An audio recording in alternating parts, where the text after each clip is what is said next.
강원도 강릉 출신의 권성동 의원입니다. 화면 한번 봐주시기 바랍니다. 우리 문재인 대통령께서 말씀하신 그 내용, 그 말 바꾸기를 정리해놨는데 불과 한 달 전에 우리 경제 올바른 방향으로 가고 있다. 그런데 어제 시정연설에서는 현재 경제 상황 엄중하다. 이렇게 말씀하셨어요.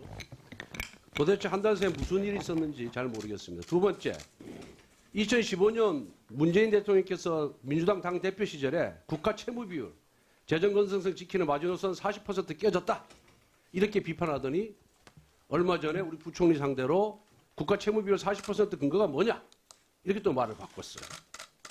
또 지난 정부는 토건 정부다. 이렇게 비판하더니 최근에는 건설 투자 확대하라. 또 이렇게 말씀하셨어요. 또 주 52시간 근무제가 마치 최선의 정책인 것처럼 밀어붙였는데 이제 와서 또 보완하라고 합니다. 문재인 대통령께서 손바닥 뒤집듯이 이렇게 말을 바꾼 예는 비일비재에 셀 수도 없습니다.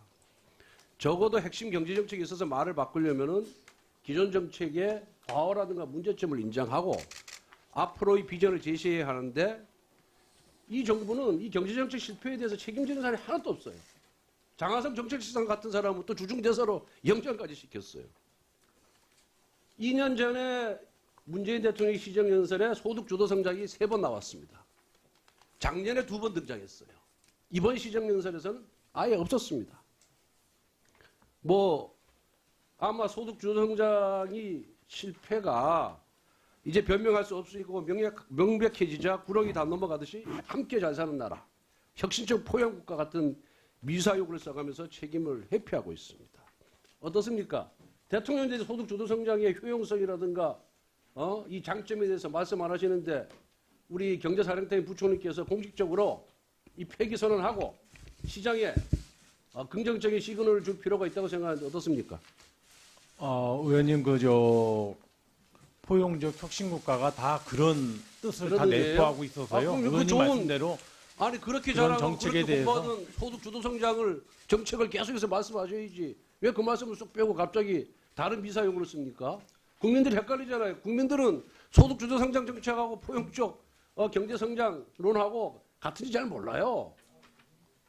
의원님 그러니까 정부가 알았습니다. 소득주 성장과 포용 성장과 공정 경제를 갖다가 세 개를 묶어서 포용적 성장으로 이 같이 말씀드리면서 일관되게 추진하겠다는 얘기는 저는 한 번도 바뀐 적이 없다고 생각합니다. 소득주도 성장 정책을 계속 쓰겠다는 예, 거죠? 그렇습니다. 예, 그건 알겠습니다. 쓰십시오.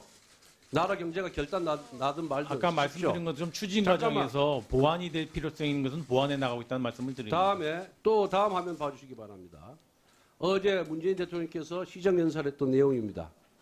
연간 취업자 증가 수가 목표보다 크게 웃돌고 있다. 일자리도 회복세 지속하고 있다. 일자리 질도 개선되고 있다. 이렇게 말씀하셨어요. 이거는 경제 현실을 왜곡하는 저는 가짜 뉴스라고 생각합니다. 그렇지 않습니다. 자 보세요. 진짜 고용 상황이 개선되었는지는 근로시간대별 취업자 수 증가를 보면 알 수가 있어요. 주당 36시간 이상 취업자 수는 1년 전보다 45만 명 감소한 반면에 36시간 미만 취업자 수가 73만 명 급증했어요.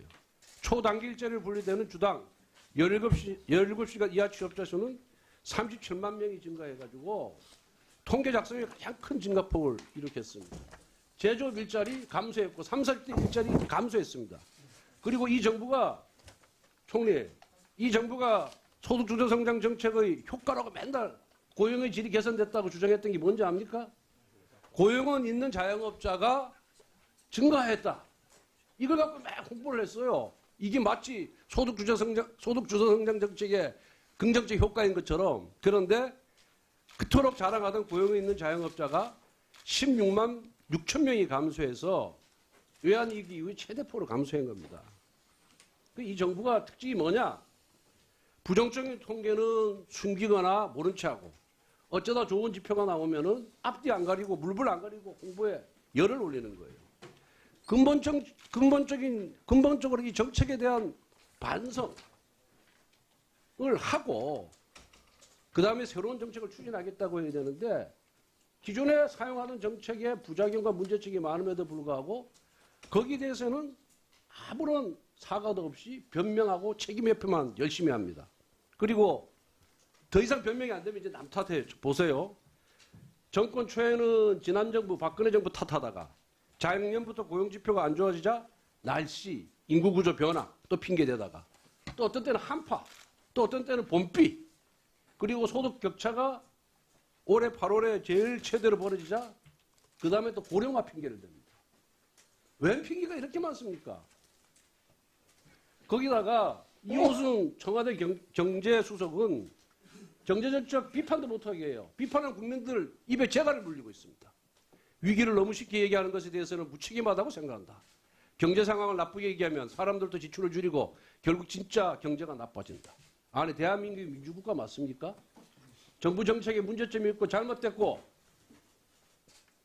그거에 대해서 시정하라고 개선하라고 요구하는 것에 대해서 입에 재갈을 물리는 것이 이 나라 최고 정책 전문가가 해야 될 일이에요? 도대체 이게 과거 80년대 권위주의 정부 시절에도 이런 식으로는 국민들 입에 재갈을 물리지 않았어요. 그리고 경제부총리는 어디로 가고 청와대 경제수석이 나서서 이런 얘기를 합니까? 이거는 경제 문제에 관한 안에서는 과거 권위주의 정부 시절에 긴급조치하고 똑같은 짓이에요. 이게 국민 상대로 협박하지 말아요. 존중은 못할 망정 말이에요. 그리고 남 탓하고 애국 탓하지 마십시오. 국민들이 요구하는 것이 뭡니까? 해결책이고 결과예요. 경제 문제에 대한 해결책이 결과지. 변명 듣고 싶어 하지 않습니다. 이제 변명하지 말고 어떻게 해결해야 되는지 대책을 내놓기 바랍니다. 답변할 필요가 있으면 해보세요. 예, 의원님께서 국민 입에 재갈을 물렸다, 긴급조치다 하는 그런 평가는 저는 전혀 현실과 부합하지 않는 과도한 지적이라고 생각합니다. 국민들 입에 재갈을 물리려고 한 적도 없고 남 탓은 뭐 제가 보기에 여러 가지 대외 경제 여건을 많이 말씀드린 걸 가지고 말씀 주신 것 같은데요. 제가 뭐 최근에 IMF 연차총회도 갔다 왔지만은 글로벌 경제 여건에 대해서 90%인데 국가들의 경제 성장률이 하락하는 것은 사실입니다. 결과적으로 저는 지금 의원님이 말씀하신 거에 대해서는 좀 지적이 너무 과하다는 말씀을 드리고요.